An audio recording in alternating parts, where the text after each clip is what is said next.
함께 축복해 줍시다. 사랑합니다. 축복합니다. 오늘 본문, 오늘 우리 주님이 주시는 누가복음 11장 1절에서 13절 말씀을 함께 나눌 제목은 기도는 성도의 기본이라는 제목입니다.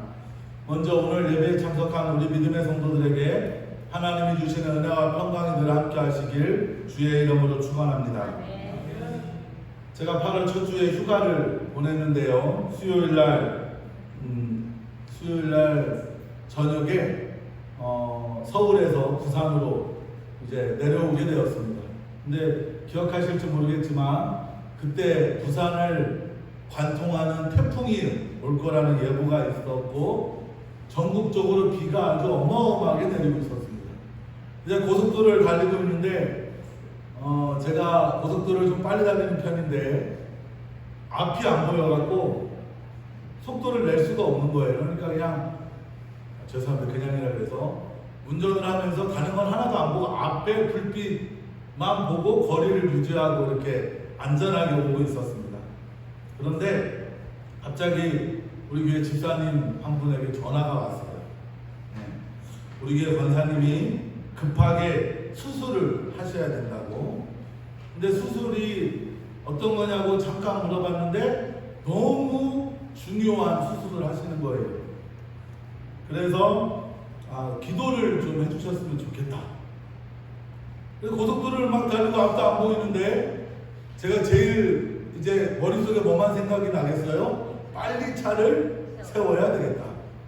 한참을 가는데 또 좀 전에 휴게소를 지나갔고 한참을 가야지 휴게소가 나오는 거예요. 그래도 수술에 들어가기 전에 꼭 기도를 해드렸으면 좋겠다는 마음만 생각을 해서 그 앞이 안 보이는 와중에 속도를 쭉 내면서 달리다가 고속도로 휴게소에 급히 들어갔어요.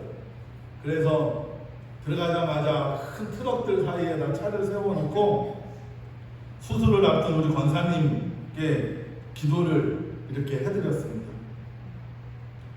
그리고 이제 수술을 잘 마치고 나왔는데 제가 우리 수술하신 권사님을 뵈니까 권사님이 그 얘기를 하시는 거예요. 수술실 들어가려고 침대를 옮기기 바로 직전에 저하고 통화를 하시고 통화를 통해서 기도를 하신 거죠. 기도를 받으신 겁니다. 그런데 너무 감사하다고, 그 수술 바로 전에 또 두려운 수술이고 어려운 수술일 수 있고 또 그렇게 기도하는 시간이 너무 감사해서 우리 권사님 눈물을 많이 흘리셨다고 해요. 더 감사한 건 수술을 잘 마치고 또 지금은 건강하게 회복되고 있어서 참 감사하죠. 근데 저는 그때가 참 목사로서 참 감사합니다.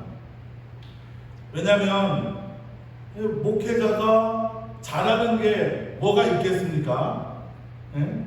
목회자가 제가 돈이 있겠습니까? 권력이 있겠습니까?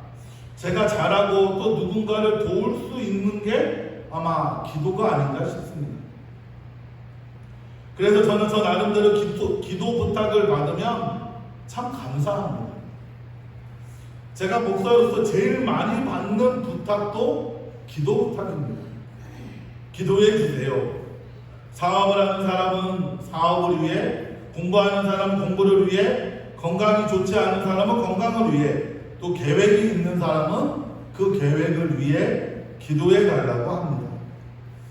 적어도 저는 기도 부탁을 받을 땐 적어도 제가 목사로서 기도하는 사람이라고 인정해 주기 때문에 인정해 주는 것 같아서 참 감사합니다. 또 여러분 한번 생각해 보세요. 제가 만약에 놀기만 하는 사람이라면 저에게 기도 부탁을 하겠습니까? 제가 돈만 버는 사람이라면 제게 기도 부탁 안 할 거예요. 목사로서 기도가 필요한 사람에게 기도를 통해 도움을 주고 희망을 주고 또 하나님께서 목사인 저를 통해 기도를 이루어 주심을 또한 믿기 때문에 저에게 기도 부탁을 해 주시는 것 아닌가 싶습니다. 그렇게 보면 저는 기도 부탁을 받는 게 참 감사하고 영광스러운 일이 아닌가 싶습니다. 아마도 우리 성도님들도 교회에 다닌다 라는 거를 알게 되면 제일 많이 받는 부탁 중에 하나가 무슨 부탁이에요? 기도 부탁을 아마 받으실 겁니다. 그렇게 보면 기도는 성도의 기본입니다. 성도다운 모습이 기도라는 것이죠. 기도가 성도의 기본이고 또 성도다운 모습이 바로 기도라는 것입니다. 우리는 예수 믿는 자로서 기도의 사람이 되어야 합니다. 오늘 본문은 예수님이 제자들과 기도에 대하여 대화를 나누는 말씀입니다. 오늘 말씀을 통해 기도의 소중함, 또 기도의 필요성, 또 내가 기도를 어떻게 해야 할지 함께 생각해보며 은혜를 나누는 시간이 되시길 주의 이름으로 축원합니다. 먼저 첫째로 오늘 본문에 보면 기도는 배워야 한다라고 말씀하십니다. 기도는 뭐 해야 한다고요? 배워야 한다. 네, 여러분 기도를 배우시기 바랍니다. 오늘 본문 1절에 보면 예수께서 한 곳에서 기도하시고 마치심에 제자 중 하나가 여짜오되 주여 요한이 자기 제자들에게 기도를 가르치신 것과 같이 우리에게도 뭐 해주십시오? 가르쳐 주옵소서라고 그렇게 예수님께 이야기합니다. 예수님이 한 곳에서 기도를 마치시고 제자들을 만납니다. 그런데 누군지 정확하게 기록되어 있지 않지만 제자 중에 한 명이 예수님, 세례 요한은 기도를 가르쳐 줍니다. 그런데 그런 것과 같이 예수님도 우리들에게 기도를 가르쳐 주십시오 라고 이렇게 예수님께 말을 합니다. 이 말은 첫째로는 제자들이 예수님에게 기도를 배우길 원했다라는 것이죠. 예수님과 함께한 제자들입니다. 또 예수님이 시시각각 기도하시는 것을 제자들이 보았을 것입니다. 제자들의 마음엔 어떤 마음이 있느냐? 예수님에게 기도를 배워야 되겠다라는 마음이 있다라는 것이죠. 예수님의 제자들도 기도에 대하여 배우려고 하였는데 하물며 우리 성도들도 기도에 대하여 가르침을 받고 또 배워야 하지 않겠습니까? 우리는 예수 믿는 자로 기도에 대하여 배워야 합니다. 기도는 여러분 배워야 하는 것입니다. 기도가 성도의 기본이요. 또 성도는 기도해야 할 때 기도하기 위해 우리는 기도를 배워야 한다는 것이죠. 여러분 한국교회는 전에 비하여 규모가 아주 커졌습니다. 대형교회도 참 많습니다. 우리 부산에도 대형교회가 많이 있지요. 그런데 이렇게 교회가 외형적으로는 커졌는지 모르지만 신앙적으로는 오히려 작아진 것 같습니다. 크기는 커졌는데 겉모양은 커졌는데 기도는 작아졌다라는 것이죠. 우리 성도님들 중에도 이렇게 말씀하시는 분이 있어요. 전에는 이렇게 기도했다. 전에는 저렇게 기도했다. 그때는 열심히 기도했습니다. 그런데 지금도 열심히 할 수 있는 것 아닙니까? 왜 그때는 열심히 했는데 지금은 열심히 기도할 수 없는 걸까요? 우리 주님은 분명하게 우리에게 이렇게 말씀하십니다. 쉬지 말고 뭐 하라 그래요? 기도해라. 쉬지 말고 뭐 하라 그래요? 기도해라. 기도하라. 그때는 쉬지 말고 기도했는데 지금은 기도하기를 뭐 하고 있는 겁니까? 같이 합시다. 쉬지 말고 기도하라. 같이 합시다. 쉬지 말고 기도하라. 기도를 쉬고 있다는 걸 스스로 인정하는 거죠. 우리 주님은 쉬지 말고 기도하라고 하십니다. 그런데 그 생각은 우리의 의식 속에 기도는 주일날 교회에서 하는 것, 기도는 기도회에서만 하는 것, 기도는 기도원 가서만 하는 것, 이런 의식이 자리 잡고 있다는 것이죠. 기도를 마치 특별한 이벤트처럼 생각하고 있다는 것입니다.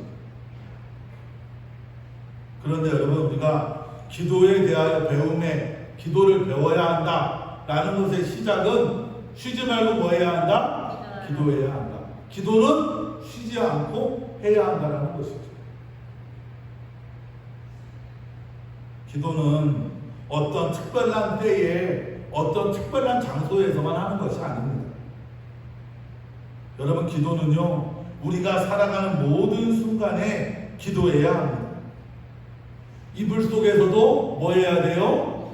기도해야 하고, 화장실에서도 뭐 해야 돼요? 기도해야 하고, 변기 위에 앉아 있어도 뭐 해야 해요? 기도해야 하고, 버스 안에서도 기도해야 하고, 직장에서도 기도해야 하고, 밥 먹을 때도 기도해야 하고, 잠잘 때도 기도해야 합니다. 같이 합시다. 언제나 기도합시다. 어디서나 기도합시다. 여러분, 기도는요, 특별한 때나 특별한 장소에서 하는 게 아니라 기도는 우리가 살아가는 모든 순간에 기도해야 합니다. 또 내가 살아가는 모든 시간이 기도의 시간이요, 내가 있는 모든 장소가 기도의 장소가 되어야 합니다. 기도를 배운다는 건 내 삶이 기도가 되는 것을 배우는 것입니다. 그렇게 얘기하면 내 삶이 기도가 되기 위해서는 또 그 말을 다른 말로 바꾸면 우리는 늘 기도하는 마음으로 살아야 한다는 것이죠. 숨을 쉬는 것도 숨을 쉴 때마다 기도하는 마음으로 쉬고, 내가 살아가는 모든 시간에 내 삶이 기도가 되기 위해 노력해야 한다는 것입니다. 그렇게 삶으로 기도하려고 노력을 하는데, 그러면 참 좋겠지요. 삶으로 기도하고 언제나 어디서나 기도하는 게 기본입니다. 그런데 그게 잘 안 되면, 여러분, 제가 첫 번째로 기도의 배움에 대해서 실제적으로 배움을 드리면, 여러분 꼭 하루에 일정한 시간을 정해서 꼭 정기적으로 기도하시기 바랍니다. 새벽 기도를 나오시라고 권면드리는 건 새벽 시간에 일정한 시간을 정해서 기도할 수 있기 때문에 그렇습니다. 그게 아니면 집에서 오전이 됐든 오후가 됐든 저녁이 됐든 매일매일 자기의 시간을 5분이어도 되고 1시간이어도 되고 상관이 없습니다. 정기적으로 시간을 정해 여러분 기도하시기 바랍니다. 그건 아까 말씀드렸듯이 언제나 어디서나 기도할 수 있기 때문에 그렇습니다. 집에서도, 골방에서도, 화장실에서도 어디서나 기도할 수 있기 때문에, 여러분의 삶이 기도가 되는 자들이 되시길, 언제나 어디서나 기도하는 자로 기도를 배우는 자들이 되시길 주의 이름으로 축원합니다. 두 번째로, 그렇게 기도할 때 어떻게 기도해야 되느냐? 간절히 기도해야 합니다. 그냥 형식적으로, 기계적으로, 어저께도 새벽 기도했으니까 오늘도 새벽 기도하고, 어저께도 기도했으니까 오늘도 기도하고, 어저께 식기도했으니까 오늘도 식기도하고, 형식적으로 하는 기도가 아니라 어떻게 기도하라고요? 간절히 기도해요. 누가복음 22장 44절 말씀입니다. 같이 읽읍시다. 예수께서 힘쓰고 간절히 기도하시니 땅에 떨어지는 핏방울 같이 되더라 라고 말씀해요. 예수님이 힘쓰고 더욱 간절히 기도했는데 그 기도하는 모습이 땀방울이 마치 뭐처럼 흘렸다고요? 핏방울처럼 흘리듯이 간절하게 기도하셨다는 것이죠. 예수님은 하나님의 아들이십니다. 예수님은 우리의 구원자이십니다. 하나님과 같은 분이셔요. 그 하나님이신 하나님의 아들이신 예수님도 그 아버지께 구하는데 땀방울이 핏방울이 되듯이 간절히 기도했는데, 여러분, 우리도 기도할 때 간절히 기도해야 되지 않겠습니까? 사도행전 12장 5절에 보면 베드로가 옥에 갇혔습니다. 이에 베드로는 옥에 갇혔고 교회는 그 베드로를 위하여 간절히 하나님께 기도하더라라는 말씀이 있습니다. 여러분 그렇습니다. 우리가 기도할 때요 간절히 기도해야 합니다. 내가 주님께 기도하는 그 기도가 반드시 응답되기를 바라며 간절히 구해야 한다는 것이죠. 기도하면서 응답되면 좋고 안 되면 말고 이런 식으로 기도하면 돼요 안 돼요? 안 된다는 것이죠. 그러려면 그 기도하지 마십시오. 응답되면 좋고 안 되면 말고 식의 기도는 아무런 기도로서의 가치가 없습니다. 물론 안 하는 것보다는 낫겠지. 그런데 여러분 기도할 때는 내 기도가 하나님께 상달되고 내 기도가 하나님께 드리는 기도라는 마음으로 그리고 그 기도가 너무나 소중하고 가치 있는 기도로서 응답받을 줄 믿고 간절히 구해야 한다는 것이죠. 오늘 본문에 보면 9절에 우리 9절 10절 말씀 같이 9절 말씀부터 읽어봅시다. 시작. 내가 또 너희에게 이르노니 구하라 그리하면 너희에게 주실 것이요 찾으라 그리하면 찾아낼 것이요 문을 두드리라 그리하면 너희에게 열릴 것이니. 아멘. 예수님께서 기도에 대하여 가르쳐 주시면서 구하라고 말씀하셔요. 그럼 어떻게 된다고요? 너희에게 주실 것이요 찾으라 그러면 찾아낼 것이요 문을 두드리라 그러면 너희에게 열릴 것이라. 여러분 구하는 것, 찾는 것, 두드리는 것 다 같은 의미입니다.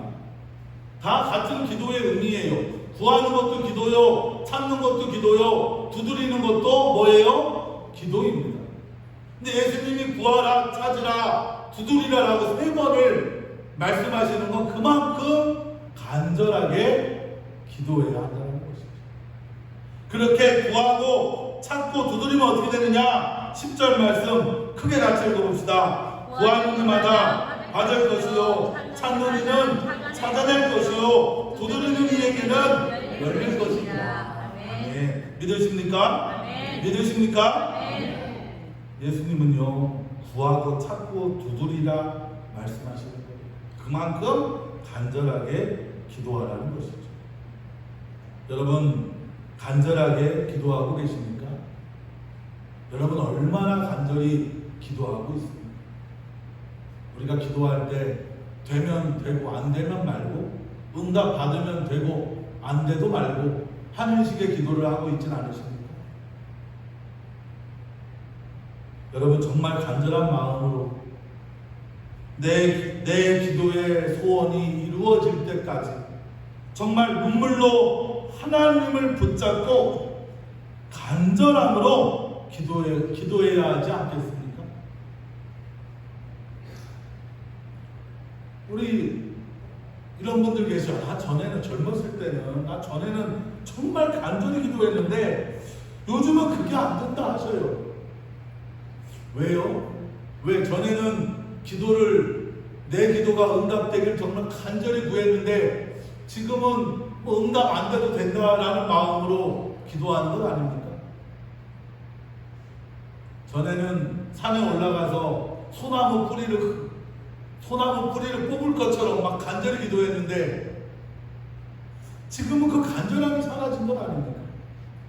먹을 만도 하고 살아갈 만도 하고 전처럼 간절함이 없어도 나는 사는데 별 지장이 없다라는 영적 교만에 빠져 있는 것 아닙니까? 아니, 전에는 하나님이 응답해 주실 것 같았는데 지금은 응답을 안 해 주실 것 같아. 또 그냥 형식적으로 하는 기도가 아니냐라는 것이죠. 그런데 여러분, 기도의 간절함이 약해졌다는 건 내 믿음이 그만큼 약해졌다라는 소리입니다. 내 믿음이 그만큼 연약해졌다는 것이죠. 하나님이 내 기도에 응답해 주신다는 믿음이 있으면 간절하게 기도할 수밖에 없습니다. 그런데 하나님이 내 기도에 응답해 주실까 하는 의심이 내 믿음에, 내 기도에 포함되어 있다는 것이죠. 여러분, 우리 주님은 말씀하셨어요. 겨자씨만한 믿음만 있으면, 그쵸? 겨자씨만한 믿음만 있으면 이 산더러 바다에 옮겨지는 일을 할 수 있다 말씀하셨어요. 이 말씀, 여러분, 산이 바다로 옮겨진다는 건 뭡니까? 기적이 일어나는 거예요. 겨자씨만한 믿음으로 주님께 구하면 기적이 일어날 수 있다는 놀라운 말씀을 우리에게 하십니다. 그만큼의 간절함으로 기도해야 한다는 것이죠.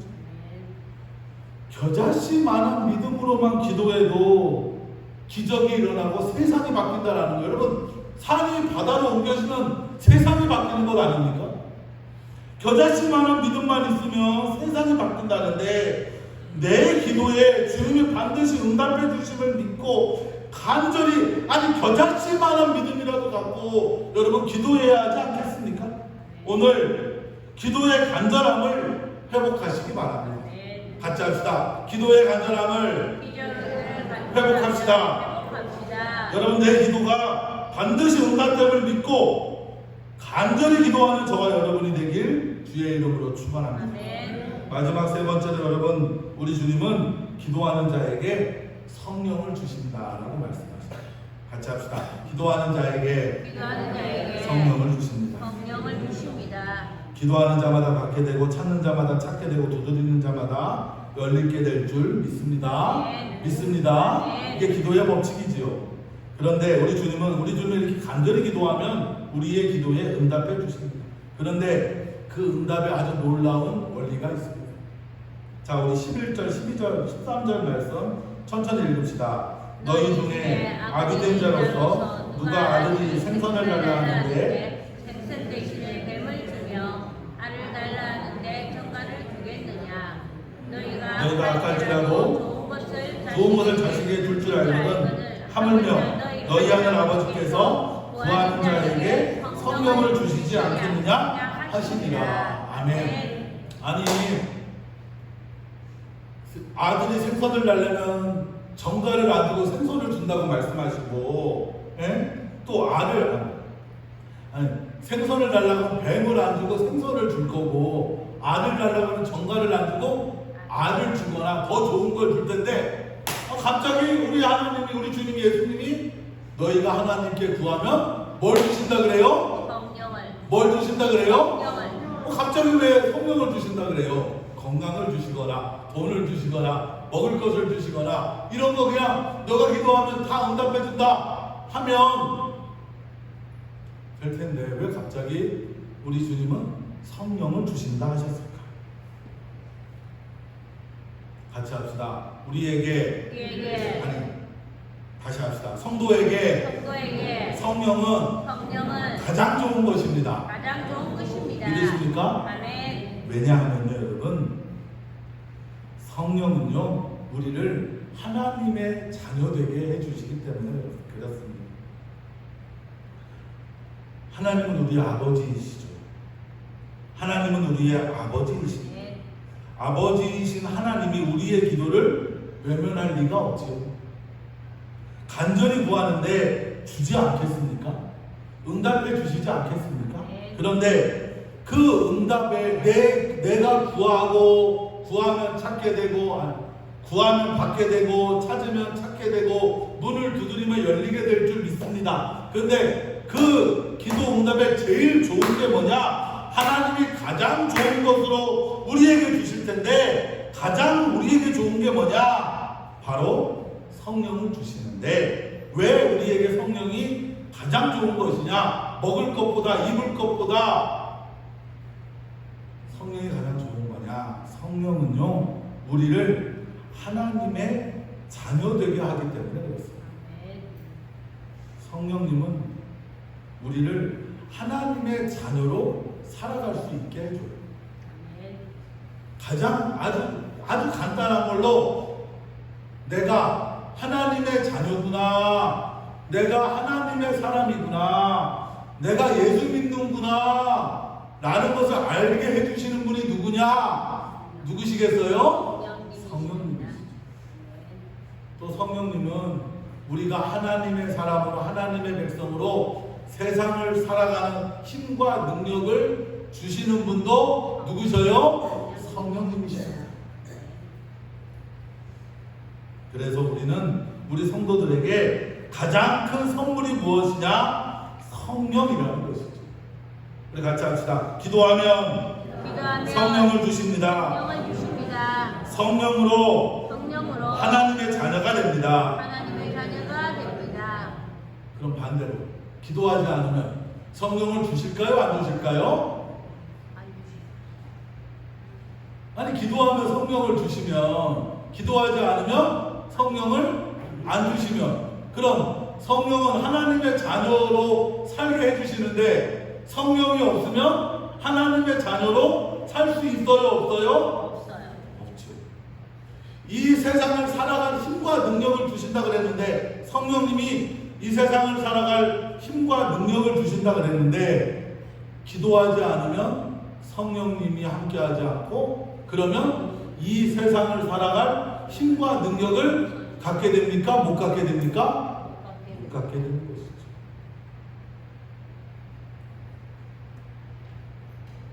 여러분, 우리는 기도하며 성령을 구해야 하고 또 그 성령으로 하나님의 자녀로 살아가야 합니다. 여러분, 우리 믿음의 성도들에게 성령이 가장 좋은 것이요, 기도하는 자에게 성령을 주심을 여러분 믿으시기 바랍니다. 그래서 기도해서 하나님이 주시는 성령으로 하나님의 자녀로 살아가는 저와 여러분이 되길 주의 이름으로 축원합니다. 사랑하는 성도 여러분, 기도를 잃어가는 시대를 살아가고 있습니다. 교회는 갈수록 커져가는데 우리의 믿음은 갈수록 작아져가고 있고 기도는 작아져가고 있습니다. 기도를 잃어버렸다는 건 믿음을 잃어버린 것이요, 하나님을 잃어버린 것과 다름 아닙니다. 성도에게 기도는 기본 중에 기본입니다. 기도하는 성도가 되기 위해 여러분 기도를 배우시기 바랍니다. 언제나 어디서나 기도하십시오. 낮이고 밤이고 집에서고 밖에서고 쉬지 말고 기도하는 자들이 되시기 바랍니다. 그리고 기도할 때는 간절히 기도하시기 바랍니다. 구하는 기도, 찾는 기도, 두드리는 기도를 하는 자들이 되시기 바랍니다.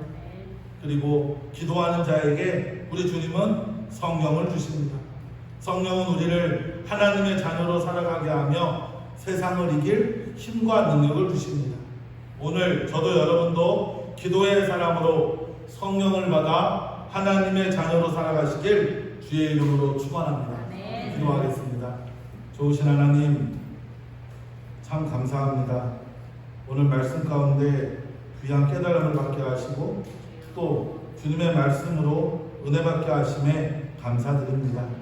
기도는 성도의 기본이라 하셨습니다. 주여, 오늘 저희들 거룩한 자, 성도로서 기도의 기본을 가진 자들이 되게 하시고 그러기 위해 기도를 배우게 하시며 간절히 기도하게 하시며 기도하는 자에게 주시는 성령의 응답을 받는 저희 모두가 되게 하옵소서. 예수님의 이름으로 기도드립니다. 아멘. 이제 성찬 예식을 시작하려고 합니다. 잠시 묵상으로 주님의 십자가